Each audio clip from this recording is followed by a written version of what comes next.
ইসলাম মানেই শান্তি। ইসলামকে সিলেক্টেড করেছেন আল্লাহ, আল্লাহ কর্তৃক সিলেক্টেড। মানুষ এটাকে বাছাই করে নাই, আল্লাহ বাছাই করেছেন। আল্লাহ এই ধর্মকে পছন্দ করেছেন, বাছাই করেছেন। আম্বিয়াই কেরাম এই ধর্মের প্রসার করেছেন। আউলিয়াই কেরাম এই ধর্মকে রক্ষা করেছেন। আমরা মায়ের কোলে একেবারে আরামেই ধর্মটাকে পেয়েছি। সেজন্য যিনি ইসলামকে পছন্দ করেছেন তিনি আল্লাহকে আমরা মানি। যে আম্বিয়াই কেরাম ইসলামের জন্য কষ্ট করেছেন সে আম্বিয়াই কেরামদেরকে আমরা সম্মান করি। আউলিয়াই কেরাম এখানে সেচ দিয়ে পানি দিয়ে এই ইসলামকে রক্ষা করেছেন, বাঁচিয়েছেন, আমরা তাদেরকেও শ্রদ্ধা করি। এবং ইসলামের পয়গাম হলো সালাম, যেখান থেকে শুধু শান্তি। অথচ অন্যান্য ধর্মের নাম হয় তাদের জাত গোষ্ঠীর বিবেচনায়, যেমন খুব বেশি পুরাতন হওয়ার কারণে এটাকে বলা হয় সনাতন ধর্ম।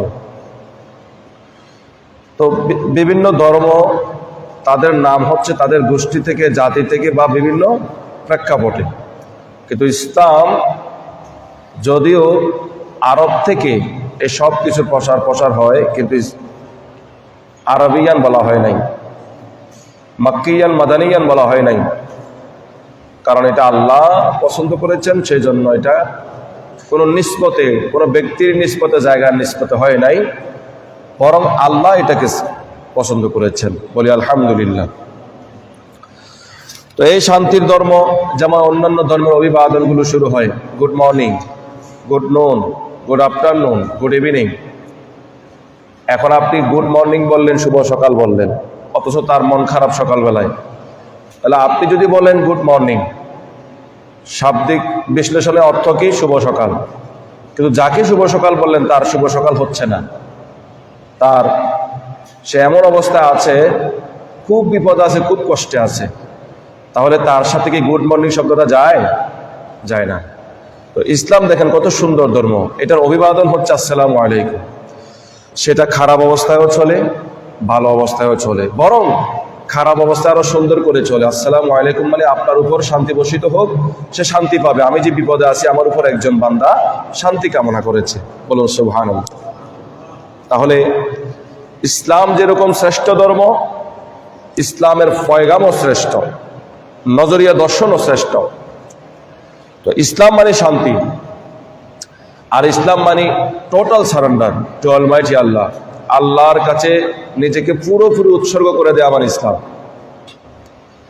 এখন কেউ যদি বলে ইসলাম মানে অশান্তি করা, খুন রাহাজানি করা, এটা ভুল ব্যাখ্যা হবে। ইসলাম বলবে, মুসলমান বলবে, আবার অশান্তি শব্দটা যোগ করবে, এই কথাটা এমন হয়ে যাবে, কেউ যদি বলে যে সূর্য আছে আলো নাই, সূর্য আমাদেরকে আলো দেয় না, এরকম হয়ে যাবে। ইসলাম মানে শান্তি আর শান্তি, সেখানে অশান্তি থাকবে না। কেউ যদি সমাজে অশান্তি সৃষ্টি করে ইসলামী ব্যানারে, আপনারা একেবারেই কোনো গবেষণা ছাড়া এমনি ধরে নেবেন এটা কোনো ইসলামিক দল নয়, ইসলামের কেউ নয় না। অশান্তি যারা সৃষ্টি করবে তাদের সাথে ইসলামের কোনো সম্পর্ক নাই। ইসলাম মানে শান্তি।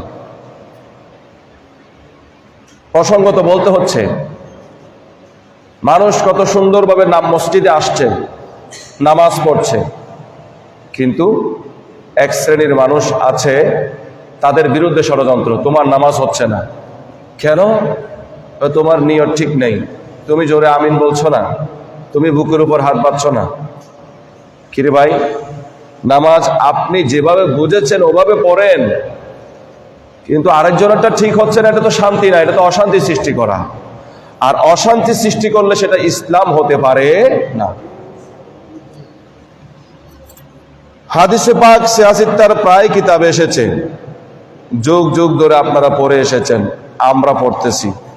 যুগ যুগ ধরে পড়ে আসা এটা কিন্তু ইসলামের দলিল না। তারপরে বলছি, হঠাৎ করে আমাদেরকে শুনতে হচ্ছে ইসলামী স্কলারের বেশে, স্কলার তো নয়, স্কলারের বেশে, যে জুমার নামাজের ফরজের আগে 4 রাকাত সুন্নত নাই। তো এটা তো ইসলাম হতে পারে না। অশান্তি সৃষ্টি করে দেয়া মানুষের জনমনে, মানুষগুলো অশান্ত হয়ে যাওয়া। এখন যে বা যারা এই বক্তব্যকে গ্রহণ করবে তারা তো এখন 4 রাকাত নামাজ ছেড়ে দিবে, জুমার আগে 4 রাকাত নামাজ কাবলাল জুমা ছেড়ে দিবে। এখানে তো শেষ না, বরং এই ব্যক্তিগুলা যারা জুমার আগে 4 রাকাত নামাজ পড়বে ফরজের আগে, তাদেরকে অন্য চোখে দেখবে, ঠিক কিনা? তাইলে অশান্তি সৃষ্টি হলো কি হলো না? তাই এখানে ইসলাম মানে হচ্ছে শান্তি। আপনার নজরিয়া, আপনার সমাজ, আপনার গবেষণা, যেটা আপনি বুঝেছেন সেটা আপনি পালন করুন, কিন্তু অন্যের উপর ট্যাগ লাগানো, এরা বেদাতি, এরা বুঝে নাই।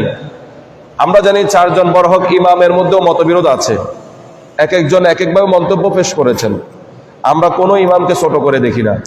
তারা তাদের নজরিয়া, তারা তাদের দর্শনকে তাদের গবেষণা মোতাবেক, তবে মন গড়া নয়, কোরআন হাদিস ইজমা কিয়াসের ভিত্তিতে তারা প্রচার প্রসার করেছেন মানুষের কাছে। অতএব অন্যের বুঝকে প্রথমে সম্মান জানাতে হবে, তারপর আলোচনায় বসতে হবে যে আমরা কি আসলে সঠিক পথে আছি না ভুল পথে আছি। কিন্তু হুট করে একটা প্রোগ্রামে আমরা একটা কথা বলে দেব, বাস মানুষের মধ্যে ফিতনা সৃষ্টি করে দেব, এটা ইসলাম হতে পারে না। আমি আপনাদেরকে যেটা বুঝাচ্ছিলাম, ইসলাম শান্তির ধর্ম।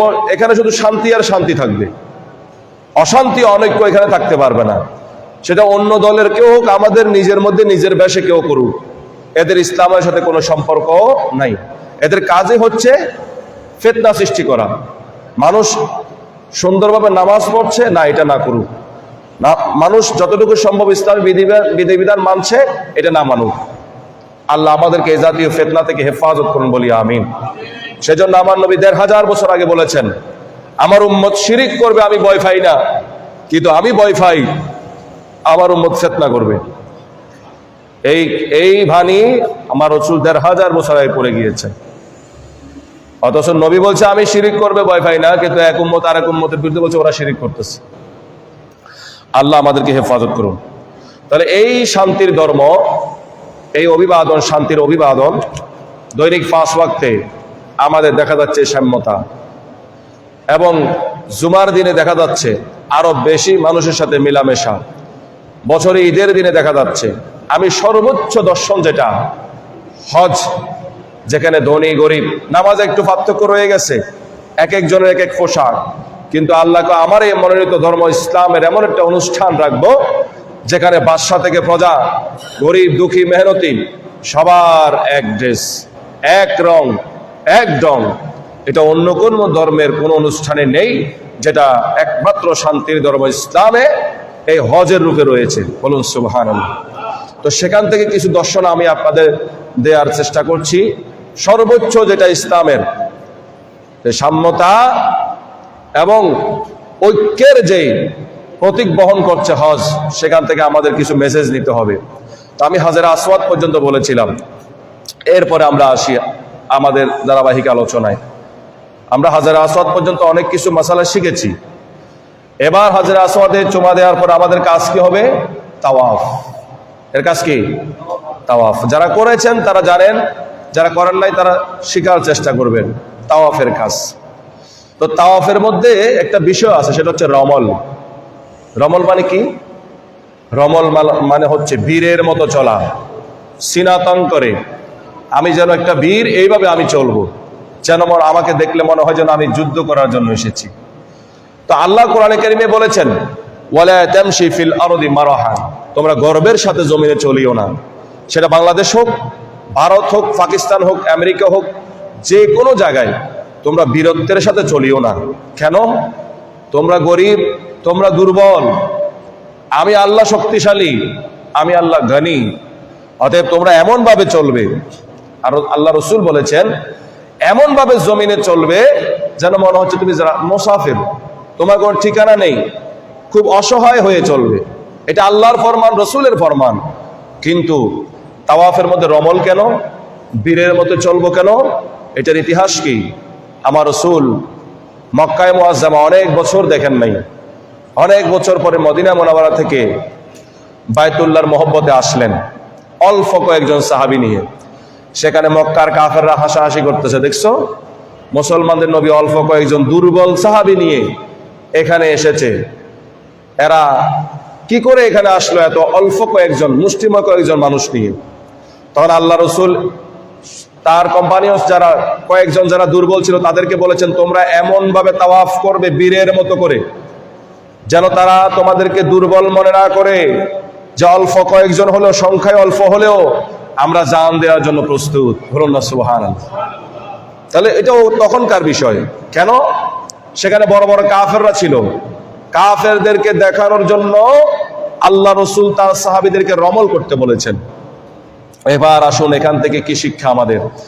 তো এখন ১৫০০ বছর আগে রমল করেছেন নবীজি, আপনি কেন রমল করবেন? আপনি কোন কাফেরকে আপনি সিনা দেখাবেন যে আমি প্রস্তুত জান দিতে, আমি তোমাদেরকে ভয় করি না, আমি আল্লাহকে ভয় করি? আপনি কাকে দেখাচ্ছেন? এখন তো সেই স্মৃতি এবং সেই প্রেক্ষাপট তো এখন নাই, এখন কেন করবেন? তো মেসেজ হচ্ছে, যদি বুঝেন আর কি, না বুঝলে তো নাই, ঝগড়ার প্রয়োজনও নেই। আল্লাহ যে বান্দাকে পছন্দ করেন এবং যে কাজকে পছন্দ করেন সেটা একদিনের জন্য নয়, আল্লাহ ওই পছন্দের কাজকে বারবার দেখার জন্য সব সময়ের জন্য নির্ধারণ করে দেন। বলুন সুবহান। এখন আপনি সেই প্রেক্ষাপট ফান আর না ফান, আবুল আহাব আবু জেহেল তার উত্তরসূরিরা থাক আর না থাক, নবীজি একবার যেহেতু ওই জায়গায় রমল করেছেন তাওয়াফের মধ্যে, কিয়ামত পর্যন্ত হাজিরা তাওয়াফের মধ্যে কি করা লাগবে? কথা বলে না, রমল করা লাগবে, সেই বীরের মতো চলা লাগবে। অথচ দেখেন, সেই তাওয়াফ ছাড়া পৃথিবীর সমস্ত জায়গায় আপনাকে এই মাসালা মানা যাবে না, আপনাকে ওই কোরআনের আয়াতটা মানতে হবে, ওয়ালা তামশি ফিল আরদি মারাহা, তোমরা জমিনের মধ্যে গাম্ভীর্যের সাথে চলাচল করিও না। কিন্তু একটা জায়গায় যেখানে নবীজি একবার করেছেন, কিয়ামত পর্যন্ত এটা সনদ হয়ে গেছে। বলুন সুবহান। এবার আসেন আমরা ওখান থেকে এবার তাওয়াফের পরে আমরা কি করব? 2 রাকাত নামাজ পড়ব। বলুন তো, নামাজ এখানে পড়লো আল্লাহর জন্য, উপরে পড়লো আল্লাহর জন্য, পৃথিবীর যে কোনো অঞ্চলে নামাজ কার জন্য? নাকি এক অঞ্চলে একজনের জন্য? পৃথিবীর যে কোনো অঞ্চলে, হাটে ঘাটে মাঠে, নিজের কৃষি জমিতে যেখানে নামাজ পড়ি কার জন্য হবে? কিন্তু আল্লাহ বলেছেন, বান্দারে তাওয়াফ তো করেছ, আমার ঘরে হাজিরি দিয়েছ, ওয়াত্তাখিযু মিন মাকামি ইব্রাহিম মুসাল্লা, মাকামে ইব্রাহিমকে সামনে রেখে 2 রাকাত নামাজ পড়ো। সুবহানাল্লাহ। আর আপনি প্রশ্ন যদি করেন, আল্লাহ নামাজ তো আপনার জন্য, যেখানেই পড়ি আপনার জন্য, তো শর্তারোপ কেন করলেন? মাকামে ইব্রাহিমকে সামনে নিয়ে কেন পড়বো? দেখতে তো এটা একটা পূজার মতো হয়ে যাচ্ছে, একটা পাথরকে সামনে রেখে নামাজ পড়বো কেন? তো বেশি কিছু জানার দরকার না, অল্প কিছু জানেন। মকামে ইব্রাহিম মানে ইব্রাহিম আলাইহিস সালামের অবস্থান, মকাম মানে অবস্থান, যেখানে ইব্রাহিম আলাইহিস সালাম যে পাথরে দাঁড়িয়েছিলেন, ইসমাইল আলাইহিস সালাম বাবাকে পাথর দিতেন এবং বাবা কাজ করতেন, ওই পাথরে এখনো ইব্রাহিম আলাইহিস সালামের চিহ্ন বহন করছে। তো আল্লাহর কাছে দুনিয়ার অন্যান্য পাথরের চাইতে এই পাথরের দাম কম না বেশি? অনেক বেশি। সেজন্য আল্লাহ বলছে, হাজি হতে চাও? কেন এসেছ? আল্লাহ, গুনাহ মাফ করতে এসেছি। তাওয়াফ কেন করেছ? গুনাহ মাফ করানোর জন্য, তোমার প্রিয় হওয়ার জন্য। আল্লাহ বলছে, তাহলে আরেকটা কাজ করো, আমার ইব্রাহিম যে জায়গায় দাঁড়িয়েছে এই জায়গা আমার কাছে বড় পছন্দের, এই জায়গাকে পিছনে নয় সামনে নিয়ে আমার জন্য 2 রাকাত নামাজ পড়ো, আমি তোমার গুনাহ মাফ করব। বলুন সুবহান। আপনি কেন বলছেন যে কোন নিশানা, কোন নেককার বান্দার নিশানাই রাখা যাবে না, কিন্তু নিশানার সামনে রেখে নামাজ পড়তে বলতেছে আল্লাহ, আর আপনি বলছেন নেককার বান্দাদের নিশানাই রাখা যাবে না? কে এতটুকু অথরিটি আপনাকে দিয়েছে যে আল্লাহর নেককার বান্দাদের নিশানা রাখা যাবে না? আল্লাহ আমাদেরকে বুঝার তৌফিক দান করুন। সংক্ষেপ বলছি, এরপরে আসেন কোথায় যাবেন? জমজমে যাবেন না? জমজমটা কি? জমজমের ইতিহাস কি? এখন আপনি জমজমের পানি গ্লাসে নিলেন, বসে পান করবেন না দাঁড়িয়ে পান করবেন? সবাই বলেন। সবাই জানেনও। কেন? পৃথিবীর সমস্ত পানি তো এক, এটা দাঁড়িয়ে এত সম্মান করে পান করছেন কেন? এমনি তো পানি বসে পান করা সুন্নাত, ওটা দাঁড়িয়ে পান করবেন কেন? ওটার জন্য আলাদা সম্মান কেন? প্রত্যেকটা পৃথিবীর যত পানি আছে সমস্ত পানির কেমিক্যাল ফর্মুলা কি? H2O। দুইটা হাইড্রোজেন আর একটা অক্সিজেন মিললে পানি হয়, তো ওটা কি আলাদা নাকি? ওখানে দুইটা হাইড্রোজেনের বেলায় কি 4টা হাইড্রোজেন আছে? সব পানির কেমিক্যাল ফর্মুলা হচ্ছে H2O, তা আপনারা জানেন। তাহলে ওইটাতে আপনি দাঁড়াবেন কেন? আল্লাহ বুঝাই দিলেন, বান্দারে আমার ইসমাইল তোমাদের মতো বান্দা না। আমার ইসমাইলের মাধ্যমে যে পানি দুনিয়ার জমিনে আমি দিয়েছি, এটার সম্মান আর বঙ্গোপসাগরে অনেক পানি আছে, এটার সম্মান আলাদা। এটা দাঁড়িয়ে পান করা লাগবে। তো মেসেজ কি পাইলেন? আপনি আমি যদি বুঝার হয়, যদি আমাদের হেদায়েত কপালে থাকে, ইসমাইল জবিহুল্লাহকে তিনি একজন নবী, আর আল্লাহ রসুল হাবিবুল্লাহ তিনি কে? সমস্ত নবীদের নবী। বলো সুবহানাল্লাহ। ইসমাইল জবিহুল্লাহর মাধ্যমে পাওয়া পানিকে যদি দাঁড়িয়ে পান করতে পারেন, তো যিনি সাকিয়ে কাউসারের মালিক আল্লাহ যাকে বানিয়েছেন, তো তাকে দাঁড়িয়ে সালাম দিলে আপনি বেদাত বলেন কেন? তাকে সম্মান জানিয়ে সালাম দিলে বেদাত বলবেন কেন? তাহলে আপনি আমি কাজ করার বেলায় অনেক কাজ করছি, কিন্তু বুঝার বেলায় না বুঝে উল্টাপাল্টা ফতোয়া দিচ্ছি। আল্লাহ আমাদেরকে বুঝার তৌফিক দান করুন। একটা পানিকে সম্মান করছেন, আর যে কাউসারের পানি সম্পর্কে বর্ণনা কি? কিয়ামতের ময়দান কেমন হবে? 12টা সূর্য হবে, ব্যাক সাইড নিয়ে না, মুখ সাইড দিয়ে আলো দিবে, এবং বিভিন্ন বর্ণনা অল্প উপরে হবে মাথা থেকে, এবং মানুষের মাথার মগজগুলো টকবক করবে, ঘামের সাগরে ভাসবে। আল্লাহ রসুল বলেছেন, যতই কঠিন পরিস্থিতি হোক না কেন, যে উম্মত আমার হাতে এক গ্রাস মানে এক ঢোক কাউসারের পানি পান করবে, সে যে এখানে এত কষ্ট ছিল সব ভুলে যাবে। ওই পানির মালিক যিনি, তাকে দাঁড়িয়ে সালাম দিলে বেদাত। ইসমাইল জবিহুল্লাহর কদমের ঠক্করে জমিন থেকে বের হয়েছে ওই পানি, দাঁড়িয়ে আপনি পান করছেন। আল্লাহ আমাদেরকে সঠিকটা বোঝার তৌফিক দান করুন। তাহলে আমি দর্শনগুলো দেখাচ্ছি ইসলামের একেবারে একদম, সেখান থেকে কিছু মেসেজ আমি পাই। সাফা মারওয়া দুইটা পাহাড়ের নাম, কিসের নাম? তো অন্য পাহাড়ে দৌড়াইলে কি সাহি হবে? সাফা মারওয়া থেকে বড় পাহাড় আছে না নাই? তো অন্যগুলোতে দৌড়াইলে কি হজের কাজ হবে? এই দুইটাতে কেন দৌড়াবো? ইতিহাস কি? ইসমাইল জবিহুল্লাহর আম্মা জান মা হাজেরা, তিনি পানির জন্য দৌড়িয়েছেন। সাফাতে দৌড়িয়ে যখন একেবারে নিচু স্থানে চলে গেছেন, বাচ্চাকে আর দেখতে পাচ্ছেন না, তখন ওই দ্বিতীয় পাহাড়ের উপরে উঠেন যে আমার বাচ্চা কেমন আছে দেখার জন্য। ওইটা মারওয়া, ওটাতে উঠে দেখে না বাচ্চা এখনো ঠিক আছে। এইভাবে কয়বার দৌড়িয়েছেন? শুধু 7 বার। নিশানা যারা গিয়েছেন তারা জানেন, আমরা তো পড়ালেখা করে বলছি, আমরা তো দেখি নাই। যেদিক দিয়ে তিনি স্লো মোশনে গিয়েছেন, ওদিক দিয়ে আপনি স্লো যাবেন। যেদিক দিয়ে হঠাৎ করে দ্রুত গিয়েছেন, ওদিক দিয়ে দ্রুত যাবেন। তাহলে ওখানেও বেশ কম আছে না নাই? যাওয়ার মধ্যেও বেশ কম আছে, সীমানা সব আছে। কোন দিক দিয়ে তিনি দ্রুত গিয়েছেন, কোন দিক দিয়ে আস্তে গিয়েছেন, কোন দিক দিয়ে থেমেছিলেন। এইভাবে 7 বার করার পর যে পানি উনি দেখেছেন, যে পানি যেভাবে উঠতেছে, যদি এটা তো ইসমাইল জবিহুল্লাহর কদমের আঘাতে পানিটা উঠেছে, তো এটাকে যদি উনি ইব্রানি ভাষায় জমজম না বলতো, জমজম মানে কি? ঠাহের, থামো। তো ইব্রানি ভাষায় জমজম বলা হয়েছে। থামো না বলতো, তাহলে তো মক্কার জমিন পুরো সয়লাভ হয়ে যেত। তো তিনি থামিয়ে দিয়েছেন। এখন কথা হলো, আপনি কেন করবেন? আপনার কোনো ছেলে, কোনো ভাতিজা কি এরকম পানির বিপদে পড়েছে? কথা বলে না। আপনার আমার কোনো আত্মীয় কি এরকম পানির পিপাসায় পড়েছে নাকি? পানির বিপদে পড়েছে নাকি? তাহলে আপনি করবেন কেন? আল্লাহ বলছেন, ফতোয়াবাজি এখানে চলবে না। আমার বান্দি হাজেরা যে কাজটা বাচ্চার জন্য করেছে, কাজটা ছিল ব্যক্তিগত, কিন্তু আমি আল্লাহর কাছে বড় পছন্দের হয়েছে। তো আমি আল্লাহর কাছে যেটা পছন্দের হয়, আমি এটাকে স্মৃতিচারণ করতে চাই। কেমনে?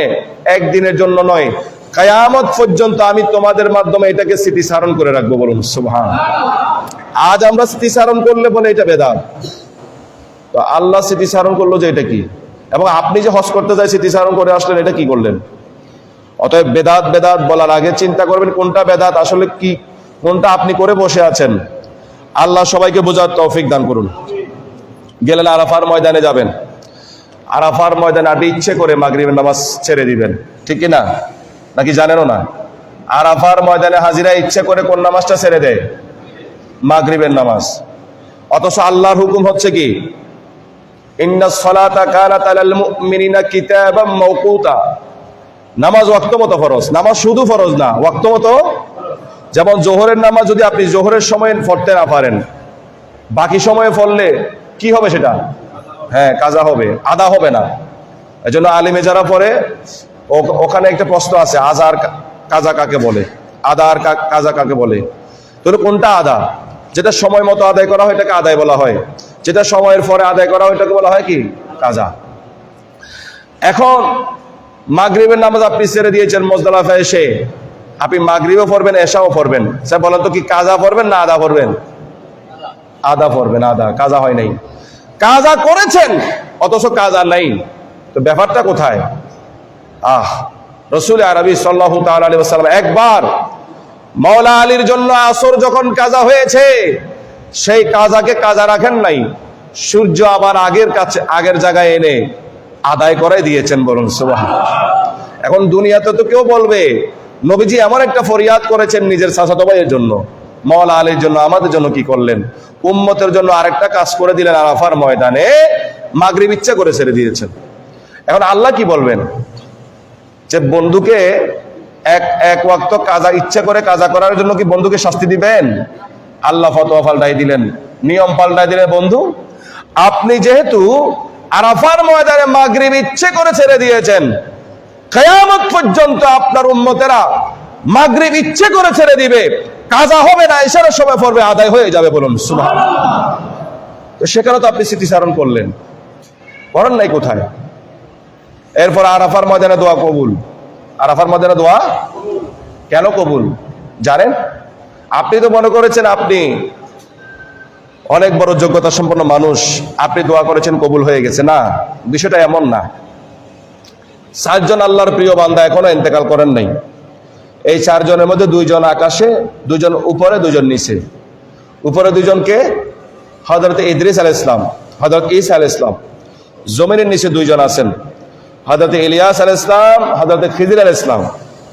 তো আল্লাহ আরাফার দিন, যে দিন, ওই দিন নিচের 2 জনকে ডিউটি দিয়েছেন যে তোমরা আরাফার ময়দানে আমার বান্দারা আসবে, তোমাদের ওই দিনের ডিউটি হলো সকাল থেকে সন্ধ্যা পর্যন্ত আরাফার ময়দানে নিচে থাকবে, আমার বান্দা যতগুলো দোয়া করবে তোমরা বলবা আমিন আমিন সুবহানাল্লাহ। তাহলে আপনি আরাফার ময়দানে দোয়া কবুল এতটা শিখেছেন, কিন্তু কেন দোয়া কবুল সেটা খবর নেন নাই।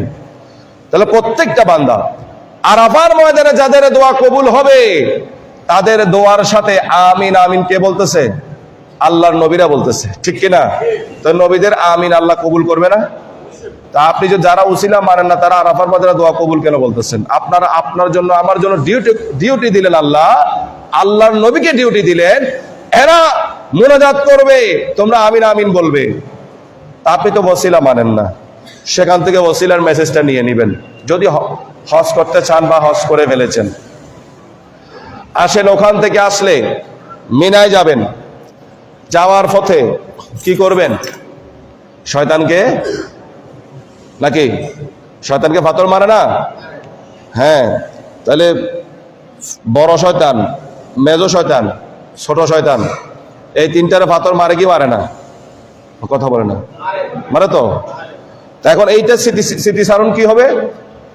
ইব্রাহিম আলাইহিস সালাম যখন আপন সন্তান ইসমাইল জবিহুল্লাহকে নিয়ে যাচ্ছিলেন, তাহলে শয়তান সেখানে প্ররোচনা দিচ্ছিল। তাহলে বোঝা গেল শয়তান শুধু আমার আপনার কাছে না, নবীদের কাছেও গিয়েছিল, ঠিক কিনা? যদিও তাদেরকে আল্লাহ বাঁচিয়েছেন, তাদেরকে আল্লাহ সে ক্ষমতা দিয়েছেন বলে তারা বেঁচেছেন, ঠিক কিনা?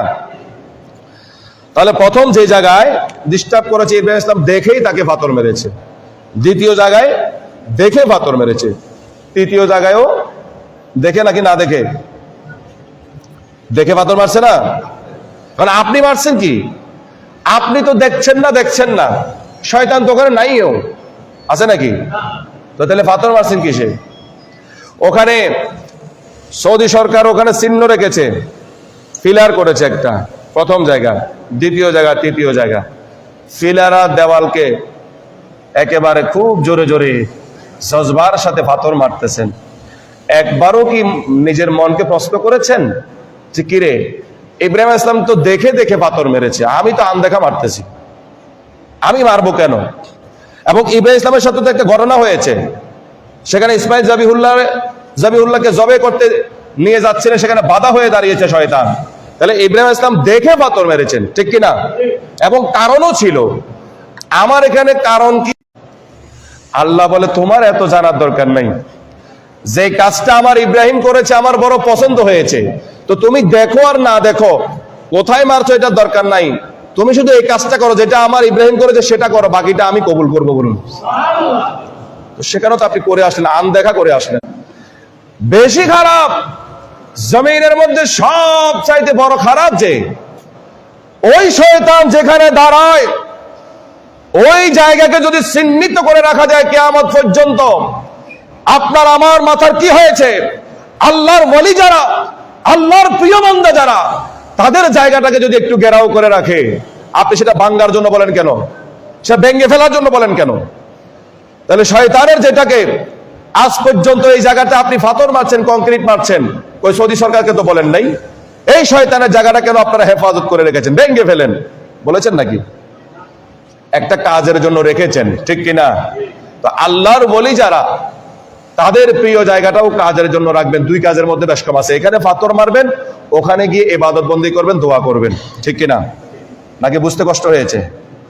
এবার আসেন আরেকটা পয়েন্টে আসেন। যদি এই পাথরকে মারাটা, এই জায়গাকে মারাটা যদি শয়তানকে মারা হয়, তো যেই জায়গায় আল্লাহর প্রিয় বান্দা থাকে, আল্লাহর ওয়ালি থাকে, আল্লাহর নবী থাকে, মানে যেই কবরে যেই রওজায়, ওটাকে ভাঙতে বলা, ওটার বিরুদ্ধে বলা, তাহলে ওই জাতের বিরুদ্ধে বলা হলো কি হলো না? কিছু বুঝেন নেই। যদি এই ফিলারকে মারলে শয়তানের গায়ে লাগে, তো আল্লাহর নবী যেখানে অবস্থান করে, আউলিয়া কেরাম আল্লাহর প্রিয় বান্দা যেখানে অবস্থান করে, ওই জায়গাকে মারলে ওনাদের গায়ে লাগবে না? কথা বলে না, তো এটা বুঝেন না কেন? এখন যদি বলে যে লাগে না, তাহলে শয়তানের পাওয়ার বেশি, নাউজুবিল্লাহ। তো না দেখে মারছেন এবং মারাটা তার গায়ে যাচ্ছে, তাহলে আল্লাহর প্রিয় বান্দা যারা, যারা যেখানে বসেছিল, যারা অবস্থান করছে, এখনো যাদের কবর যেখানে আছে, সেখানে যাওয়াটা আপনি বেদাত বলবেন, সেখানে শিরিক বলবেন, এই বলবেন সেই বলবেন, কেন? কেন আপনার বুঝে আসতেছে না? আল্লাহ সবাইকে বুঝার তৌফিক দান করুন। এখন আপনি বলছেন কি না, যেটা আম্বিয়া কেরাম করে না সেটা আমরা কেন করব? নবী যা করেছে আমরা তা করবো, এরকম বলে না? মিলাদ কিয়াম নবীরা করে না, আমরা কেন করব? সালাম নবীরা দেয় না, আমরা কেন দিব? আর তার মানে আপনার নবীরা যা করেছে তা করবেন? তো করেন। আমার নবী ৫ ওয়াক্ত থেকে ৫ ওয়াক্ত করেছেন, আপনাকে কিয়ামত পর্যন্ত দায়িত্ব দেওয়া হলো, আপনি আপনার পর আরেকজনকে দায়িত্ব দিবেন, ৫ ওয়াক্ত থেকে ৪ ওয়াক্ত করেন দেখি। মত একবার না শতবার হবে, করা যাবে? তো নবী যা করেছেন তা করবেন, মানেটা কি? নবী লামকান গিয়েছেন, আপনি গিয়ে দেখেন তো কি? চাঁদের দেশে গেল এলোমেলো কথা, এক টিম গেলে একরকম কথা, আরেক টিম গেলে আরেক রকম কথা। তাহলে নবীর মতো করবেন, ঠিক আছে করেন। ইব্রাহিম ইসলাম মুসলিম জাতির পিতা, মেনায় তিনি গরু কোরবানি দেয় নাই, সর্বপ্রথম তিনি কোরবানি দিয়েছেন কি? আপন ছেলে। কি দিয়েছেন? এমন একজন ইমানদার আসেন দেখি, কোরবানের দিন প্রথমে চেষ্টা করবেন একটা ধারালো ছুরি নিয়ে, যে ইব্রাহিম ইসলাম যেটা করেছে আমিও সেটা করব। হ্যাঁ, আপন ছেলের গলায় ছুরি দিবেন, বলতে দেরি ছুরি উল্টা আপনার গলায় পড়ে যাবে, ঠিক কিনা? বলিয়েন তো, নবী যা করেছে আমি একটু করার চেষ্টা করি না, তারপর কাটা না গেলে ওই গরু কাটবো, দুম্বা কাটবো, পারবেন নাকি? কথা বলে না, পারা যাবে? ইব্রাহিম ইসলামের বেলায় ছুরি গলা কাটে নাই, আপনারা আমার বেলায় কি ছুরি গলা কাটবে না? উল্টাটাও তো কাটবে, যারটা কাটতে গেছেন, যিনি কাটতে গেছেন তারটাও তো কাটা যাবে। তাহলে আপনি নবী যা করেছেন তা করবেন মানে কি? আপনি তো তা করছেন না, তো কেন শুধু শুধু দ্বন্দ্ব করছেন? আচ্ছা, এই লম্বা আলোচনা যদি বলি আবার আরেকটা জমা চলে যাবে। এবার আমরা সমাধানে আসি। এতগুলো কথা বললাম, এখন মেইন উদ্দেশ্যটা কি? বান্দাকে যদি প্রশ্ন করা হয়, বান্দা তুই হজ করতে গেলি, এত টাকা খরচ করে, এত কিছু মেহনত করে গেলি, প্রথমে বাইতুল্লাহ দেখে দোয়া করলি, তারপর হাজরাতে আসওয়াদে সুমা দিলি, তাওয়াফ করলি, মিনায় গেলি, এত কষ্ট আরাফার ময়দানে, ওখানে সাফা মারওয়া সাই, জমজমের কাছে গেলি, এত কিছু কেন করলি? বান্দার উত্তর হবে কয়টা? একটা। কয়টা? আল্লাহ, আমি এসেছি আমার জীবনের সমস্ত গুনাহ মাফ হওয়ার জন্য এবং তোমার কাছে প্রিয় হওয়ার জন্য। বলুন সুবহানাল্লাহ। ঠিক কিনা? নাকি আর কারো উদ্দেশ্য শুধু হাজী সাহেব হওয়া, এই উদ্দেশ্য? ঠিক কিনা? তো এই উদ্দেশ্য হলে এবার আমার আপনার সবার জানা উচিত ছিল যে আয়াতে কারিমা আমি আজকে তেলাওয়াত করেছি, সূরা নিসা আয়াত নম্বর 64। আল্লাহ বলছেন, বান্দা তুই এত কিছু করলি আমার ক্ষমার জন্য, তাহলে আমার ঘোষণাটা শুন। ওয়ালাউ আন্নাহুম ইদ জালামু আনফুসাহুম জাউকা ফাস্তাগফিরুল্লাহ ওয়াস্তাগফার লাহুমুর রাসূল। বান্দা তুই ক্ষমা চাস তো আর দেরি করিস না, আমার বন্ধুর কাছে যা। এত স্মৃতিচারণ তুই করলি, এত কষ্ট তুই করলি, এবার আমার বন্ধুর কাছে চলে যা। বন্ধু যদি তোর পক্ষে আমার একটা লফজ বলে, সঙ্গে সঙ্গে আমি তোর সমস্ত গুনাহ মাফ করে দেব। আর আপনি ফতোয়া দিচ্ছেন ওখানে যাইয়েন না, আপনি ফতোয়া দিচ্ছেন মদিনা শরীফ। কেন এতগুলো স্মৃতিচারণ কেন করলেন? এতগুলো স্মৃতিচারণ করার পরে আপনার বুঝ কোথায় গেল?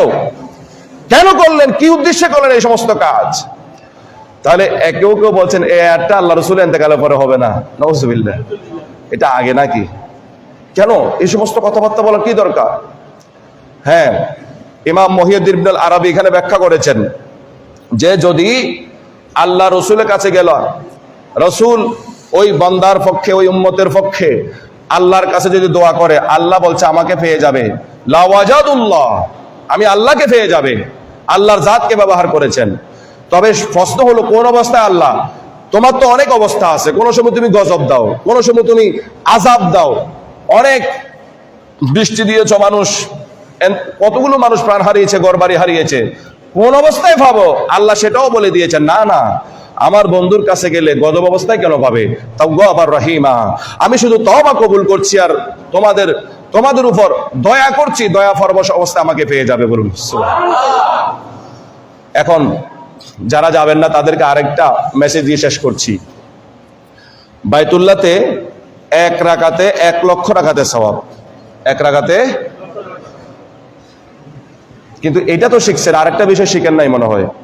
একটা গুনাহ করলো 1 লক্ষ গুনাহ, একটা গুনাহ করলে। এখন আপনি একটা ভালো কাজ করলেন, সওয়াব পাইলেন কয় লক্ষ? আরেকটা গুনাহ করলেন, সওয়াব আছে না নাই? কি আছে? না, যদি ক্রস করলে তো ঠিক আছে, ক্রস না করলে তো দুটোটা আছে। যদি ক্রসও করেন তাহলে আর আসেনি সওয়াব। 1 লক্ষ সওয়াব, 1 লক্ষ গুনাহ একইল করলে কি হয়? ডিম হয়, ডিম, আর কিচ্ছু নাই। এখন ভুলে কোনো কারণে সওয়াব করলেন 2টা, তার মানে 2 লক্ষ পাইলেন, গুনাহ করলেন 3টা, তাহলে সওয়াব যাইয়া আরো গুনাহ কতগুলো আছে? গুনাহ কতগুলো আছে? এবার বলেন, মক্কা শরীফে রিস্ক আছে না নাই? আর কথা বলেন, না আছে না নাই? মদিনা শরীফের ফয়সালা শুনেন। নবীজি বললেন, ওগো আল্লাহ, আমি উম্মতের পাগল। সাহাবায়ে কেরাম সামনে বসা, বলছে ইয়া রাসূলুল্লাহ, আপনি সামনে আছেন বলে আপনাকে জিজ্ঞেস করতেছি মাসালার কথা, ঘরের সমস্যার কথা, বাজারের সমস্যার কথা, আপনি সমাধান দিচ্ছেন। যেদিন আপনাকে সামনে পাবো না সেদিন আমাদের কি অবস্থা হবে?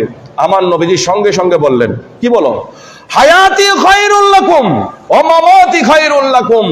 আমার জীবন যেভাবে তোমাদেরকে কল্যাণ করছে, আমার মরণও তোমাদেরকে কল্যাণ করবে। আপনি মরা বলে কল্যাণ পাবেন না কেন বলছেন? নবীজির কথা অমান্য করছেন। সহিহ বুখারীর বারবার হাদিসটা তাকরার হয়েছে। আমার জীবনে যেভাবে তোমরা কল্যাণ পাচ্ছ, উপকার পাচ্ছ, আমার ইন্তেকালের পরও কি পাবে? কেমনে?